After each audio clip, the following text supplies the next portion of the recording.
Dear friends, तो अब अपन light reaction जो है कंप्लीट कर चुके हैं।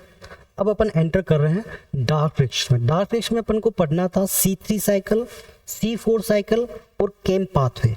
आज की क्लास में जो है अपन समझेंगे C3 साइकिल के बारे में। क्या ये डार्क रिएक्शन का ही पार्ट है? यस। तो अपन समझेंगे C3 साइकिल। टॉपिक है C3 साइकिल। C3 साइकिल को कैल्विन साइकिल भी बोलते हैं। कैल्विन और उसके साथियों ने मिलकर इस साइकिल को एक्सप्लेन करा था, तो इसको कैल्विन साइकिल भी बोलते हैं, C3 साइकिल को। इस साइकिल के अंदर जो मॉडल ऑर्गेनिज्म यूज किया इन्होंने, कौन से प्लांट? एक एल्गी था क्लोरेला। क्लोरेला एक ग्रीन एल्गा है। इसके अंदर जो है इन्होंने अपना जो है काम, इसका अपने वर्क को परफॉर्म किया था। ठीक है, क्या यूज किया इस दौरान? उन्होंने यूज किया रेडियो एक्टिव कार्बन का यूज किया था। क्या यूज किया था? रेडियो एक्टिव कार्बन का यूज किया था। कार्बन 40 का यूज इन्होंने किया था अपने इस रिएक्शन को एक्सप्लेन करने के लिए। तो C3 साइकिल को कैल्विन साइकिल बोलते हैं। कैल्विन और उनके साथियों ने इसके बारे में समझाया।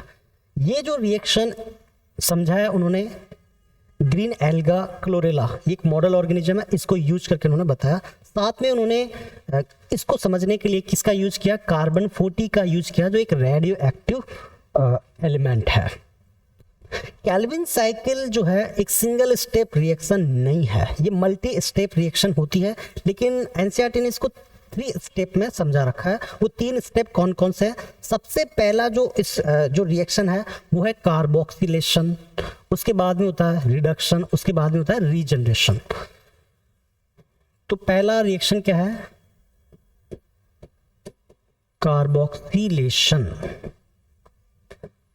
दूसरा रिएक्शन क्या है?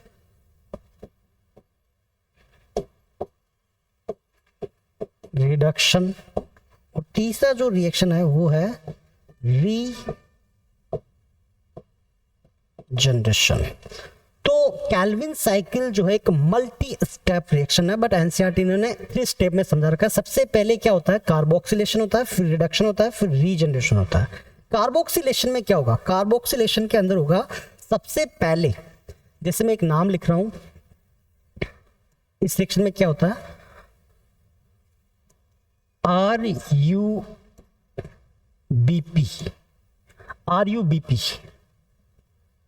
RUBP जो है CO2 के साथ इंटरेक्ट करता है।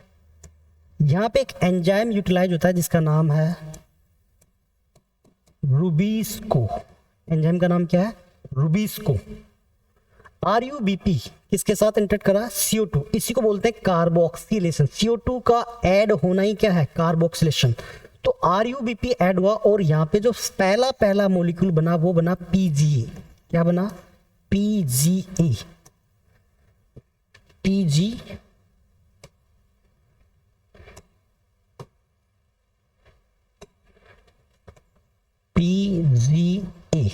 ये फर्स्ट मॉलिक्यूल है। इसको PGA को बोलते हैं फॉस्फोग्लिसरेट। फॉस्फोग्लिसरेट,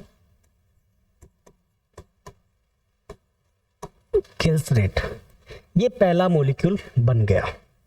RUBP को बोला जाता है राइबुलोज बिसफॉस्फेट। ये राइबुलोज 1,5 बिसफॉस्फेट बोल सकते हो। देखो इस रिएक्शन में क्या है? सबसे पहला जो रिएक्शन है वो है कार्बोक्सिलेशन। कार्बोक्सिलेशन का मतलब CO2 का एंटर होना। क्या CO2 एंटर हो रहा है? यस। एंजाइम कौन सा है? एंजाइम है रूबिस्को।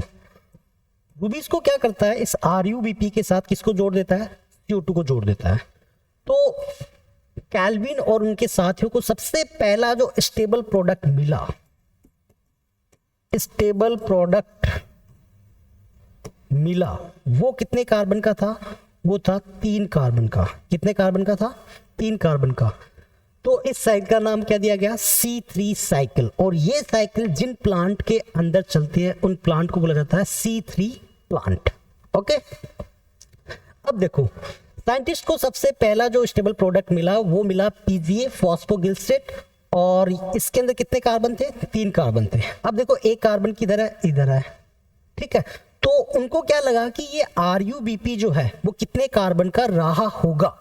ये रहा होगा 2 कार्बन का। उनको ऐसा लगा कि एक कार्बन यहां से आ गया होगा और 2 कार्बन जो है यहां से आगे होंगे, और ये मॉलिक्यूल बन गया 3 कार्बन का पीजीए। लेकिन बाद में फर्दर स्टडी हुई तो मालूम चला कि ये RuBP तो खुद कितने कार्बन का होता है? 5 कार्बन का मॉलिक्यूल होता है। तो उन्होंने बोला कि फिर अगर ये 5 कार्बन का मॉलिक्यूल है तो यहाँ पे पहली रिएक्शन के अंदर जो प्रोडक्ट बनेंगे वो 2 प्रोडक्ट बनेंगे, यानी पीजीए के 2 मॉलिक्यूल बनेंगे। ये कार्बोक्सिलेशन वाला स्टेप हो गया। उसके बाद में जो स्टेप आता है वो आता है रिडक्शन। रिडक्शन का क्या होता है? रिडक्शन में क्या होगा कि ये जो पीजीए बना इसका क्या होगा? ये पीजीए बन गया। ये पीजीए क्या करता है रिडक्शन में? ये मॉलिक्यूल रिड्यूस हो जाएगा। किसकी? इसको क्या यूटिलाइज, इसको चाहिए एक तो एटीपी, एक तो क्या यूज होता है यहाँ पे? एटीपी। तो यहाँ से क्या निकल जाएगा? एडीपी निकल जाएगा। और क्या यूज होगा यहाँ पे? और यूज होगा NADPH+ यूज होगा। जो लाइट रिएक्शन के प्रोडक्ट थे एटीपी और NADPH+H+ किसके प्रोडक्ट हैं? लाइट रिएक्शन के प्रोडक्ट है, वो यहाँ पर यूज हो रहा है, रिडक्शन के अंदर यूज हो रहा है। तो पीजीए जो है पीजीए एटीपी और NADPH+ को यूज करेगा, क्या बना लेगा? ये बना लेगा ट्रायोज फॉस्फेट। क्या बन गया? ट्रायोज फॉस्फेट बना लेता है, ठीक है। ट्रायोज फॉस्फेट भी 3 कार्बन का शुगर होता है। NADP यूटिलाइज होने के बाद क्या बन जाता है? NADP में कन्वर्ट हो जाएगा। देन उसके बाद में है रीजनरेशन। रीजनरेशन में क्या होगा? ये जो ट्रायोज फॉस्फेट बना है, ये जो ट्रायोज फॉस्फेट बना है, ट्रायोज फॉस्फेट का क्या होगा? ट्रायोज फॉस्फेट से रीजनरेट होगा। तो ट्रायोज फॉस्फेट सबसे पहले कन्वर्ट हो जाता है RuMP के अंदर। किसमें कन्वर्ट हो जाता है? RuMP के अंदर। RuMP से बन जाता है RuBP, जो आपने यहाँ पे यूटिलाइज करा था, इसको वापस रीजनरेट किया जाता है। ये रॉ मटेरियल है। तो RuMP ये मोनोफॉस्फेट है और ये बिसफॉस्फेट है। तो इसका मतलब यहाँ पे भी क्या यूज हुआ है? यहाँ पे भी यूज हुआ ATP और ये कन्वर्ट हो गया किसमें? ADP के अंदर। अब इसको मैं एक साइक्लिक फॉर्म में आपको बताता हूँ कि ये मैंने 3 स्टेप रिएक्शन जो है मैंने बताई है, इसको एक साइक्लिक फॉर्म में देखते हैं कि कैसे ग्लूकोज बनता है। कैल्विन साइकिल डार्क रिएक्शन का स्टेप है, और डार्क रिएक्शन में अपन को ने क्या बोला था? डार्क रिएक्शन को बोला था बायोसिंथेटिक फेज या बायोसिंथेटिक रिएक्शन। और उस रिएक्शन में अपन ने क्या बनाया था? ग्लूकोज बनाया था। बट यहाँ पे क्या ग्लूकोज बनता हुआ दिखाई दे रहा है? नहीं। लेकिन अब आपको दिखेगा कैसे। मैं इसको एक साइक्लिक फॉर्म में बनाता हूँ। तो सबसे पहले आपको समझना है कि आपको लेना क्या है? आपको लेना है RuBP लेना है। सबसे पहले क्या लेना है? RuBP, राइबोलोज 1,5 bisphosphate. कौन एंटर कर रहा है? एंटर करेगा CO2। एंजाइम का नाम क्या है? एंजाइम का नाम है रूबिस्को। एंजाइम का नाम क्या है? रूबिस्को। सबसे पहले क्या बनता था? RuBP, CO2 एंटर होता था, सबसे पहला प्रोडक्ट बनता था PZA। क्या बना? PZA पहला प्रोडक्ट बना। इसी को क्या बोलोगे? इस रिएक्शन का नाम क्या हो जाएगा? इसका हो जाएगा कार्बोक्सिलेशन। ये हो गया carboxylation. First reaction carboxylation. CO2 enter करा, RuBP को यूज किया, एंजाइम का नाम है रूबिस्को, और पहला जो है स्टेबल प्रोडक्ट बना वो कितना बना? वो बना 3 कार्बन का मॉलिक्यूल बन गया। हमें बनाना है ग्लूकोज। हमें क्या बनाना है? ग्लूकोज बनाना है, यानी कि अपन को बनाना है C6H12O6 बनाना है। एक ग्लूकोज बनाने के लिए, एक ग्लूकोज का मॉलिक्यूल बनाने के लिए आपको कितने CO2 चाहिए? आपको 6 CO2 मॉलिक्यूल चाहिए। एक ग्लूकोज बनाने के लिए आपको कितने CO2 चाहिए? 6 CO2 चाहिए। तो यहाँ पे आप कितने CO2 लोगे? यहाँ पे लोगे 6 CO2 लोगे। अब एक मॉलिक्यूल के लिए एक आरयूबीपी चाहिए तो 6 CO2 के लिए कितने आ जाएंगे, 6 आरयूबीपी आ जाएंगे। आरयूबीपी खुद कितने कार्बन का है, आरयूबीपी होता है 5 कार्बन का मॉलिक्यूल। कितने कार्बन का मॉलिक्यूल होता है, 5 कार्बन का। तो टोटल कार्बन यहाँ पे कितने हो गए, यहाँ पे हो गए 30, यानी 30 कार्बन, और यहाँ पे 6 कार्बन, यानी कि टोटल कार्बन हो गए 36 कार्बन हो गए।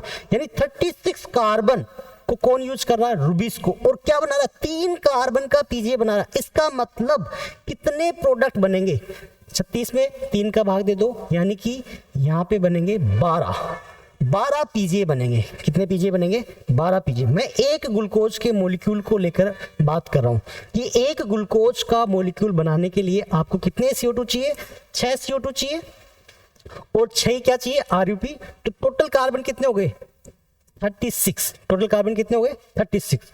और 36 में आप पहला जो प्रोडक्ट बना है वो पीजीए बना है, वो 3 कार्बन का है, तो इसमें 3 से डिवाइड कर दोगे तो इसका मतलब 12 आ जाएगा। 12 मॉलिक्यूल आपको बनते हुए आपको दिखाई देंगे।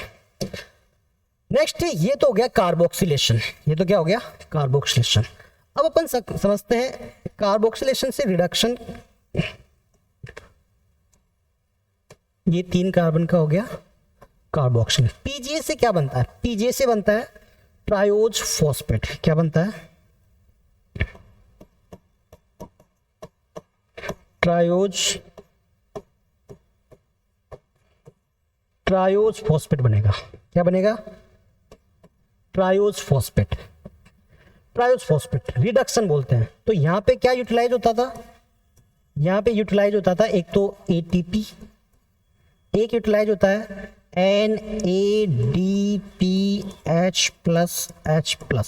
कितने मॉलिक्यूल, ये 12 मॉलिक्यूल है, तो 12 ही ATP यूज होंगे और 12 ही क्या यूज होंगे, NADPH यूज होंगे। तो ATP कन्वर्ट हो जाएगा ADP में और ये कन्वर्ट हो जाएगा NADP में।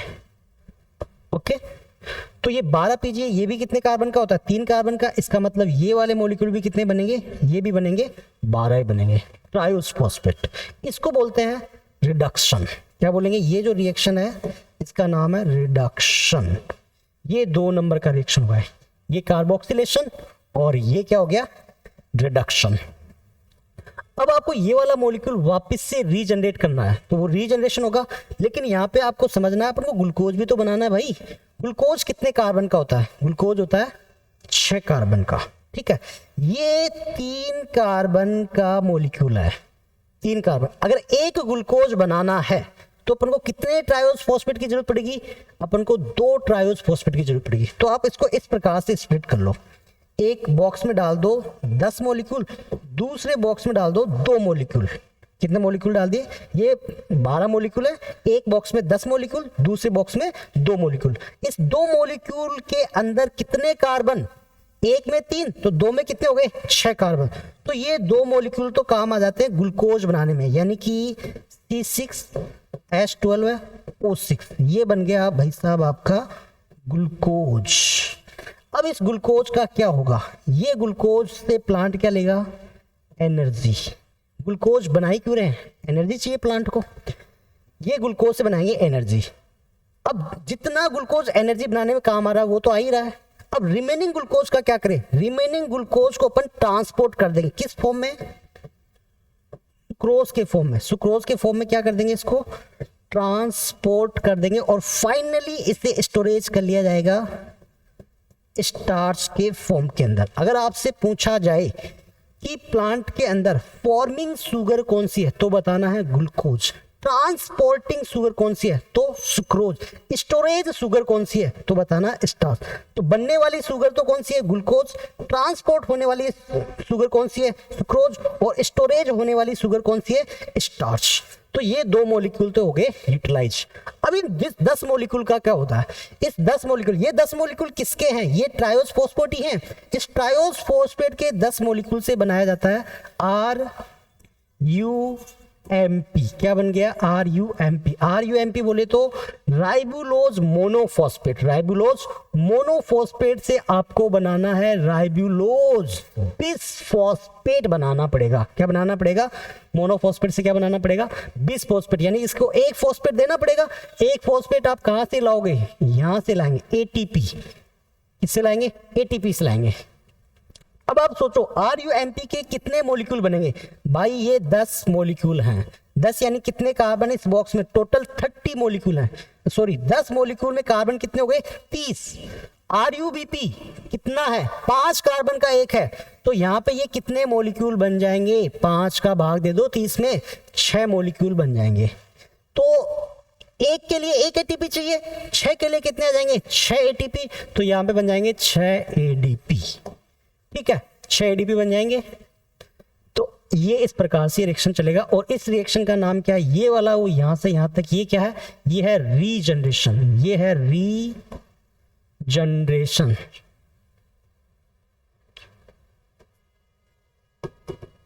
ये हो गया रीजनरेशन। ठीक है, तो केल्विन साइकिल 3 स्टेप रिएक्शन, सबसे पहले कार्बोक्सिलेशन, फिर रिडक्शन, फिर रीजनरेशन। कार्बोक्सिलेशन में CO2 एंटर करता है, पीजीए में क्या होता है, पीजीए का होता है रिडक्शन, पीजीए का क्या होता है, रिडक्शन, और ट्रायोस फॉस्फेट से ग्लूकोज बनता है, ट्रायोस फॉस्फेट से क्या बनेगा, ग्लूकोज, और फिर ये जो 10 मॉलिक्यूल बच जाएंगे ट्रायोस फॉस्फेट का, उसका रीजनरेशन होगा, पहले बनाएंगे RUMP, उसके बाद में बनाएंगे RUBP। ठीक है, तो आपको इसमें एक मॉलिक्यूल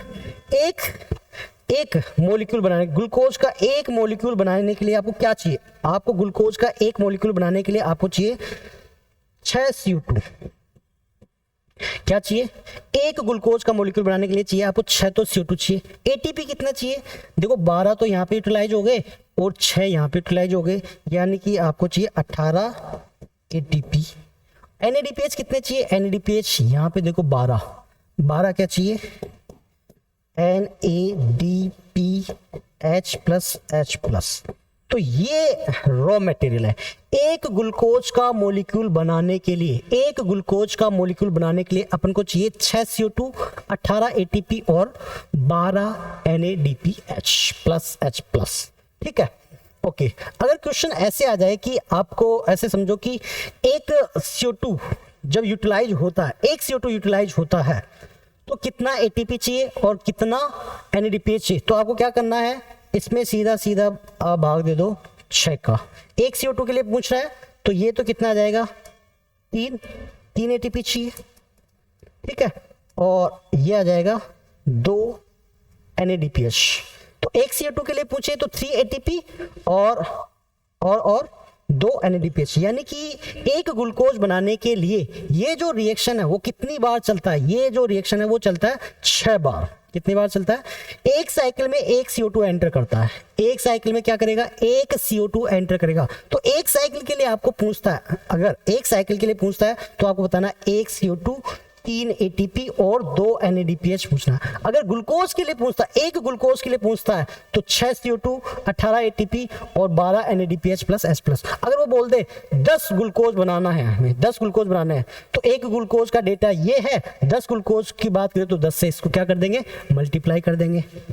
तो इस प्रकार के कई क्वेश्चन जो है C3 साइकिल को लेकर बने हैं और बनते रहेंगे। तो आई होप आपको ये बहुत अच्छे से समझ में आया होगा।